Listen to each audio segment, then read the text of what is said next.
Here it comes. Oh my goodness.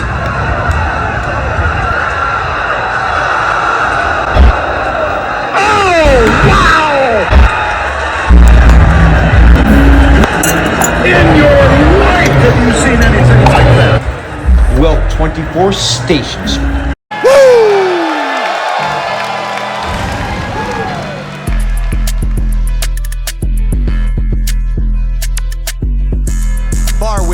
Station Street, Chattanooga, wrestling raps, hip-hop mania, whole team strong. Shout out Sahadi, JG, big ups. Buy the ticket, take the ride! Welcome everybody to episode 2 of 24 Station Street. John, I'm excited about this show.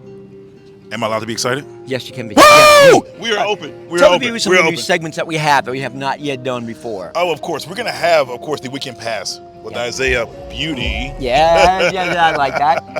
We also have the Blank Canvus, where we feature local artists, whether musicians, artists, poets, or filmmakers. And John, I've been doing a lot of podcasts lately, so instead of having backstage press I'm interviewed, we can take 4 1-minute clips, at the most, and show them. And here's one right now from Podcast Heat Wrestling. There was a meeting in Kevin Dunn's office with a bunch of people, and they said, how do we get back at Sahadi for what he did with the cookies and balloon? A nothing burger.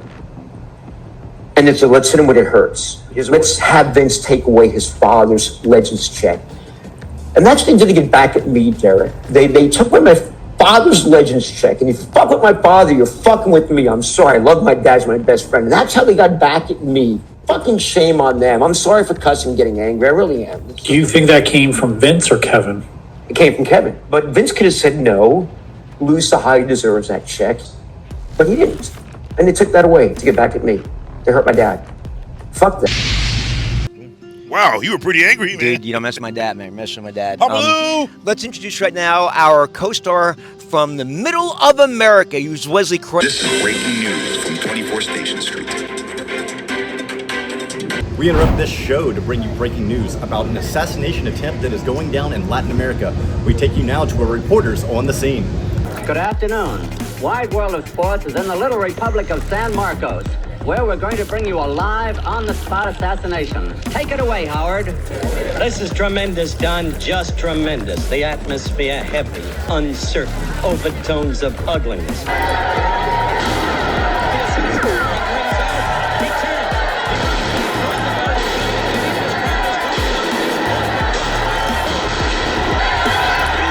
And down. It's over. It's all over for El Presidente. Here we are, sir. Sir, you've been shot. When did you know it was all over? Fascist dictators.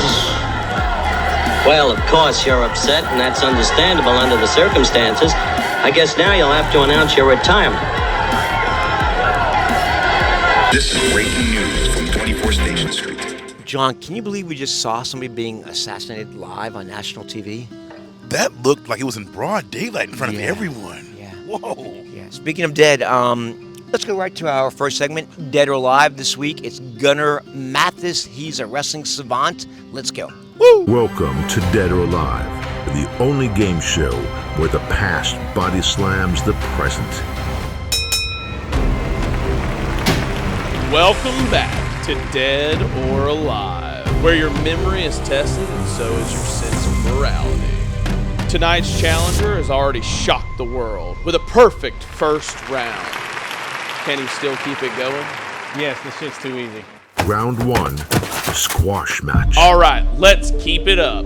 First up, Ricky the Steamboat. Is he still rolling? I'm still breathing fire. China, dead or alive? Sadly, she's dead. What are you, a wrestling necromancer? Man, that's not funny. Round 2, tag team terror. You know the drill. I give you a pair, and you pick which one's still dead or alive. Harley Race or Ricky the Hammer Valentine? Valentine is still hammering. Race, rest in peace. Miss Elizabeth or Sonny? Sonny is alive and definitely in prison somewhere. Miss Elizabeth gone too soon, probably with Macho and Evan. I can't believe it. We have ourselves a savant in the square circle. Final round, the final fall. 5 names, No photos, no lifelines. 30 seconds, perfection is on the line. Paul Orndorff. Dead. Hacksaw Jim Duggan. Alive. Kamala. Dead. Tugboat. Alive. The Iron Sheik. Fuck that jabroni, he's dead. He did it! A perfect 10 for 10. He is the Wrestling Whisperer. This is what you've won. You win tonight's grand prize, a championship belt made of expired Slim Jims, a hologram shout-out from Gorilla Monsoon, a rare WWE Elite Rikishi Figure Series 27 Flashback Wrestling variant, and an actual size Cody Rhodes figure. Woo! Got them already, just send me a check. Sorry, don't write checks for the show. Just PayPal or Venmo me, actually.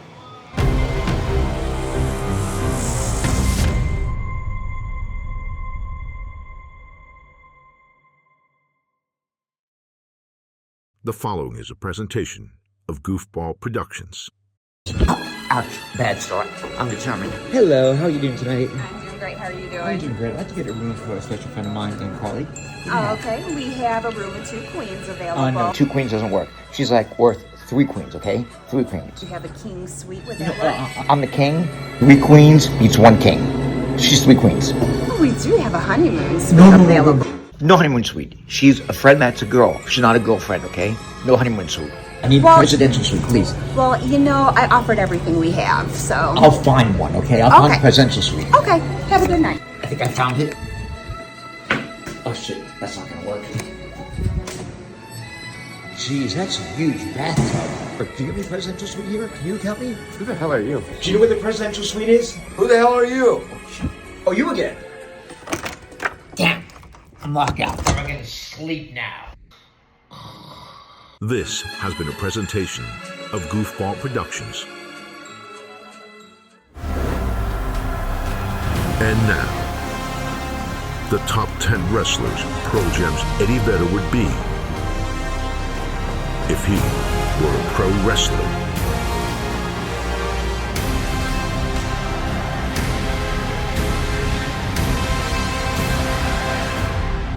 Number 10, Eddie Kingston. Blue-collar authenticity, heartfelt promos, and a deep connection to the audience. Number 9, John Moxley. Intense, rebellious, and raw. Number 8, Chris Jericho. Rockstar swagger, charisma on the mic, and the ability to reinvent himself while staying relevant. Number 7, Sting. Mysterious, iconic presence, strong visuals, and a cult-like fan following. Number 6, Bryan Danielson. Underdog spirit, deep convictions, and a technical but heartfelt approach to his craft. Number 5, Jeff Hardy. Creative, moody, unorthodox, and connected to music as part of his identity. Number 4, Darby Allin. Skater, surfer vibes, artistic edge, and poetic danger seeker personality. Number 3, Mick Foley as Cactus Jack. The everyman who connects emotionally with the audience, but isn't afraid to take risks and get gritty. Number 2, CM Punk. Straight-talking, anti-establishment attitude, and that same mix of passion and defiance. And the number 1 wrestler Eddie Vedder would be if you were a pro wrestler, Raven. The grunge look, the brooding promos, the flannel. It's almost like Raven was already the Eddie Vedder of wrestling. My dad was the light of my life. He was a person I loved more than anybody else. And I'm talking about my ex-wife as well. He was more than a father. He was a friend, a mentor, a guide. And Efren, he passed, and I knew it was coming, but it didn't make it any easier, brother. And his loss was a whole... As much as I thought I was ready for it, I wasn't. It was 100 times worse when the moment actually happened. Tell us about the first book. I loved it. My Dad, My Dying Son? Yeah. Son is spelled S-U-N, double entendre, because the light of my life, the sun, but also as he got older and I was growing up, he kind of became my son because it came full circle. I was taking care of him. I'm emotional right now, but in chapter 1, I picked him up And I thought he knew who I was. Hadn't seen him in 2 months. And he had a horrific brain, fall. He was in the ICU for 3 weeks and in a brain trauma center, tried to re-stimulate his brain for 4 weeks. And he didn't know where I was when I picked him up. And it was devastating. And he thought we were in New York. I said, we're in Florida, Papa. And he started arguing with me. And I said, no, Papa, we're in Florida. And he said, when's David coming to see me? I'm like, I'm here, Papa. And then he says, no, you're not, you're Joe. And he goes, stop fucking with me, Joe. David works in wrestling. I work in wrestling. Stop fucking with me, Joe. And I thought his brain was fried because he had an 8% chance of surviving the trauma. So as we're getting closer to his house, you see Yamato Street, and he goes, wow, Yamato, they have one in Florida. Yes, they do, Papa. I didn't argue. Congress, they have one in Florida. Yes, they do, Papa. Clintmore, they have one in Florida. Yes, Papa. And we pull into the gatehouse, and he has a moment of clarity after him. He says, David, I know it's you right now. Thank you for not giving up on me. When I woke up today, it was going to be the last day on earth. I swore I would not live in that hell another day. They said you would come get me. And I was waiting, and I thought you gave up on me. And I said, I'll never give up on you, Papa. And tears are rolling on down. And we get through the gates, and I get him to his house and get him in the wheelchair. And as I'm pushing him in, he's back to his other side. He's like, hey, this looks like my place in Boca Raton. I said, yeah, it does, Papa. He goes, thanks, Joe, great job. I feel blessed. I cannot have had a better father in life than anyone else had. I miss him dearly.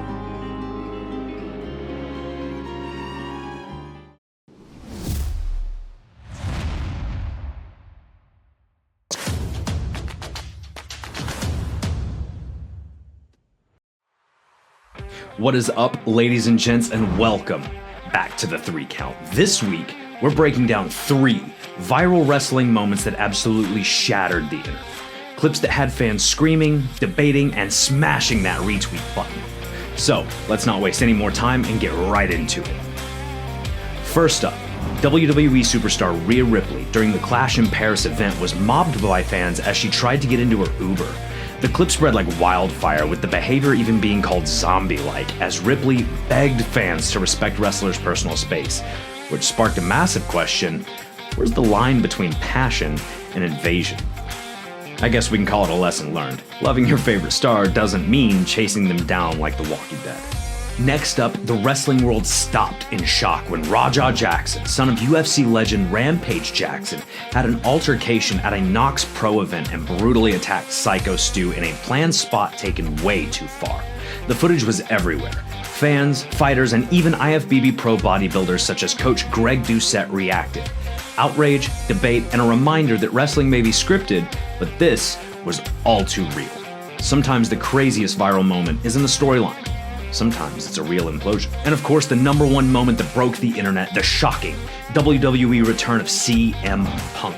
After nearly a decade away, Punk made his comeback at Survivor Series War Games in Chicago, and fans lost their minds. The arena shook, X bogged under the weight of trending hashtags, and YouTube reaction videos piled up overnight. WWE's official upload hit millions of views in just mere hours. Love him or hate him, Punk's return was a cultural reset for pro wrestling. Seriously, that glass-shattering pop even had Stone Cold checking his decibel meters. And there you have it, 3 moments that made wrestling the conversation online. Ripley's fan mob, Raja Jackson's shocking assault, and CM Punk's epic return to WWE. Which moment got you hitting the share button the fastest? Let us know in the comments, smash that like button, and subscribe to 24 Station Street for more 3 Count. Next time, we're diving into 3 epic returns that rewrote wrestling history. And you know CM Punk's on that list too.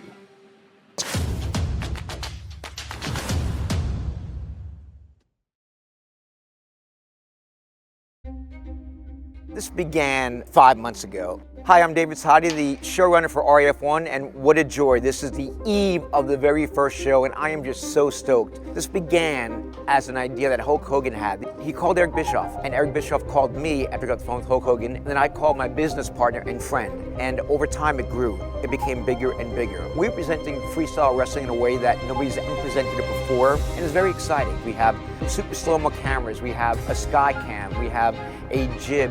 We have cameras everywhere. We have microphones that are actually going to pick up the sounds of the athletes really smashing each other, so you understand how physical and how tough the sport is. Cleveland, it's time. RAF is upon us. The first show ever. Are you ready, Cleveland? Are you ready, United States? Are you ready, the world? RAF 1 is here.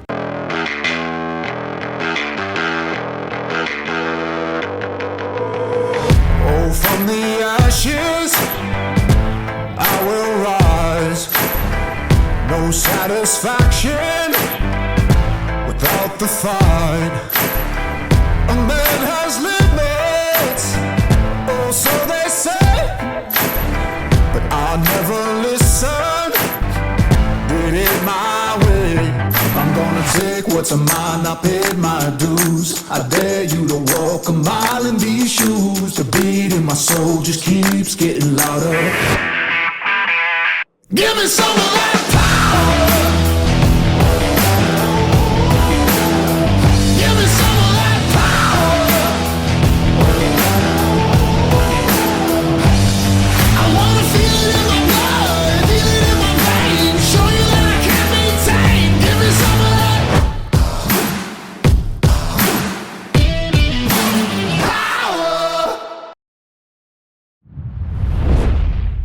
Hello, everyone, and welcome to Backstage Pass. On this show, we have somebody special. He is not just a wrestling fan, but he's a big-time director of football operations for Mercer College. Let's welcome Mr. John Bennett. John Bennett, how you doing today, brother? What's up, dude? How are you? I'm doing great, man. So before we talk about what you do at Mercer, I want to ask you a couple of wrestling questions, if that's okay. All right. You were a fan back in the late 90s, early 2000s, so I'm going to say 3 matchups or 3 wrestlers, with 3 different things. You tell me who you like better. Are you ready? I'm ready. Stone Cold or The Rock? The Rock. Hulk Hogan or Ric Flair? Hulk Hogan. Cody Rhodes or Seth Rollins? Seth Rollins. Awesome, dude. What's your first memory about pro wrestling that you want to share with the viewers? I'll be honest, I just grew up watching it. I remember my brother and I a year and a half apart. We just grew up. I remember sitting in the back of the house. We shared a room for the longest time. Yeah. So it came on Monday Night Raw and SmackDown. And then it kind of transitioned over to some TNA and different things. We watched it all, dude. We go to the Walmart and buy the action figures, and we did it all. Who is your favorite wrestler of all time? Well, I think it's going to sound generic, but I liked Shawn Michaels. I do too. Yeah. Very flamboyant. Yeah. Kind of like me, a little cocky, a little egocentric too. I like his personality. Yeah, I do too. Yeah. Awesome. So, John Bennett, it is football season. I know you're the director of operations there. So, thank you for making some time for this podcast. Explain to the audience, the viewers, what you do for a living at Mercer College. Yeah. So, at Mercer University, I'm the director of football operations. So, I get to do a little bit of everything from budgets to scholarship numbers, helping Coach Jacobs, our head coach, do whatever he needs to, make his job easier. My goal is to make the coaches' jobs easier so they can go coach. Help the recruiting department, social media, ticketing, whoever needs it. Like I said, from ordering office supplies to making sure that all of our kids have the correct scholarship numbers, to NIL, to a little bit of everything. I kind of have my hands in all of it. From team travel to meals to hotel rooms to buses to airplane flights, just a little bit of everything. But mainly really helping the coaches make sure they've got what they need in order to be successful and do the job to the best of their ability. As much as I have to sit at my desk to get the job done sometimes, I do not like being behind this desk. I like going out. Now, I want to talk about me right now, John Bennett, because you probably know me. I'm a legend in the world of pro wrestling, dude. I'm an award winner. I'm like, here's one of 27 that I have. I've won Emmys. I'm the most creative guy ever in pro wrestling. Have you heard me before, John Bennett, being the legend I am? Yeah, I know you pretty well. You're my uncle. What? I'm your uncle? You're my uncle. Oh, geez, I didn't know that, dude. Oh, wait, now I think I'm a pretty shitty uncle, aren't I? I remember that now. Oh my gosh, yes, you're my nephew.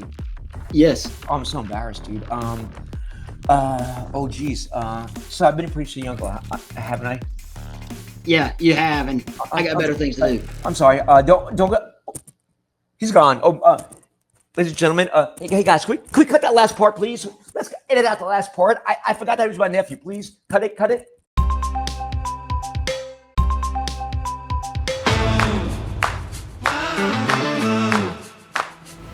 Hello, everybody. It's Isaiah and Evelyn. Made it in the element. We're in this bitch. Oh, yeah. It was actually a very smooth entry, like 5 minutes. Chopped it up with the security and nice and smooth. We're about to go and check out some of the attractions.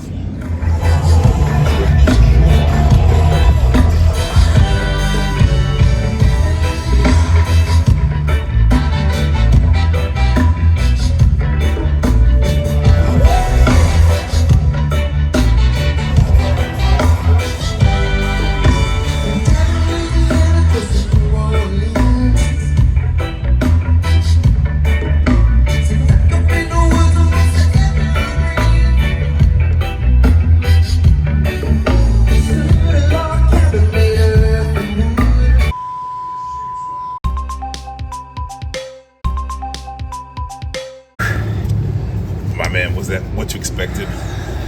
No. We'll get it right next episode. Yeah. We will. This is breaking news from 24 Station Street. Breaking news, Reagan's Retro Bar sets new record with millions and millions of dollars pouring in week in and week out. Reagan's Retro Bar voted the #1 dance club in the entire world by everyone in the entire world.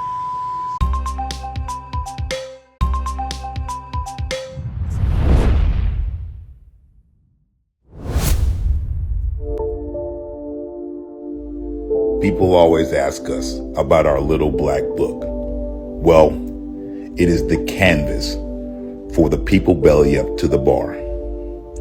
Bar Wisdom is a collection of public art on display for the world. Do you enjoy working in the service industry? I've been doing it for 10 years. I really do like it. Yeah. Industry workers do the Lord's work. Boom, boom, boom. Welcome to Bar Wisdom. We have Dave. What's up, guys? Absolute man, gone behind the bar. He has been taking care of the Chattanooga community and Station Street for how many years now? I think I'm around my 7th year right now. Okay, great. We always try to go around and basically compliment and give awards to people who deserve it. I do believe that industry workers do the Lord's work. It's an unheard voice. So what was one of your favorite moments just bartending over this time? I'd been bartending probably 6 or 9 months.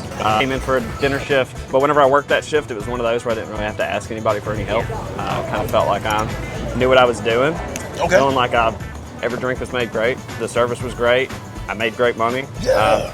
Left there having a good shift, and I would say that was probably my greatest moment, honestly. What was the moment that you had a person say something that meant the most to you behind the bar? The wisdom that I've gained from people is just be open and be yourself. Okay.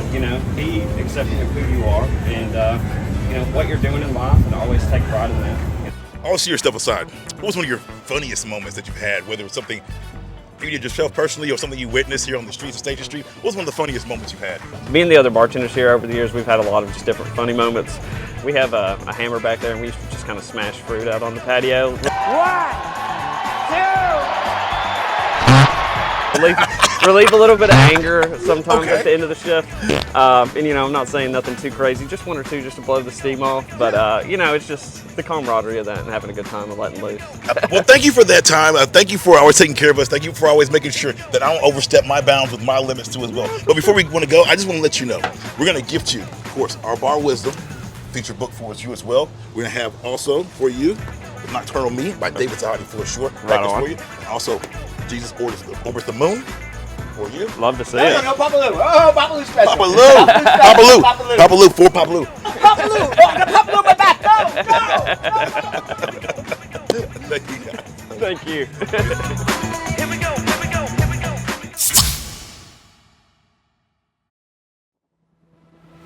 everybody, and welcome to our first edition of the Blank Canvus, where we feature local artists in music, in art, in poetry, and comedy. We have Taylor Freeman and Grant Hall. Welcome to the show, guys. Welcome to 24 Station Street. Hey, pleasure to be here, man. Thanks for having us. You're more than welcome. Jinx. When did you all decide that you first wanted to become a musician? My grandpa, who I never met, sent me a guitar when I was like 9 or 10 years old in the mail.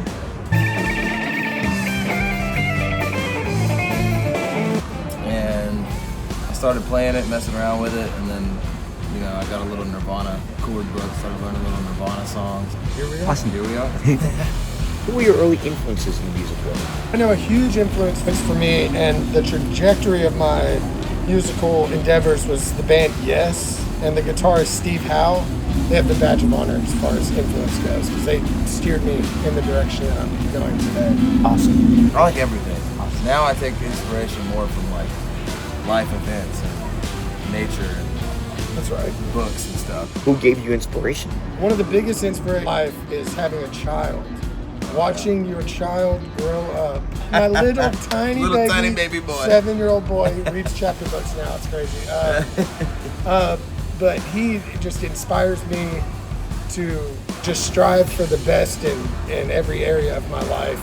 So family and friendships, like the real meaningful ones, I think relationships are one of the most fundamental of growing as an adult or a child. When you're on stage, what do you feel? I want to stay in the moment and really channel the music from a higher place. Yeah. And the only way you can really do that is being in the moment. Being in the moment is huge. Trying to be present. Yeah. And not trying to force it. And that's good for life as well. Always be in the moment. Yeah. It correlates perfectly. What do you want your fans to take away from the show that you perform? I want y'all to feel love and happiness. Say love and happiness. Love, yes. That's what you want. Unity. And, friendship. Belonging. Yes. All the good things. All of the good things.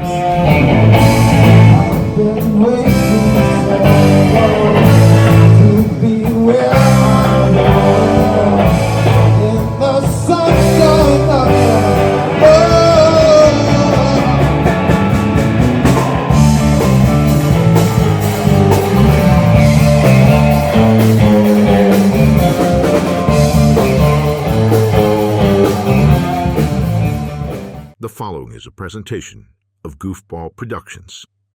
Carly, you are wonderful, you are beautiful, and yes, you're loved. None more than by me.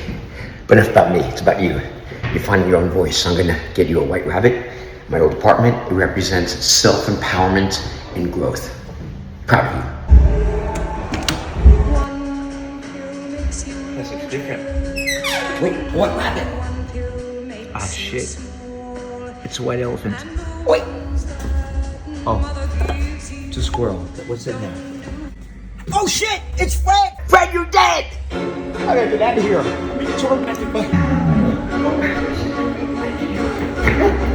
It's Fred! Fred! He's gonna die! Oh no! We gotta go! Oh God!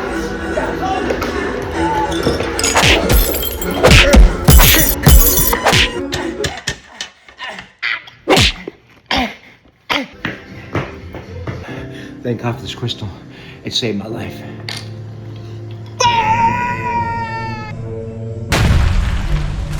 This has been a presentation of Goofball Productions.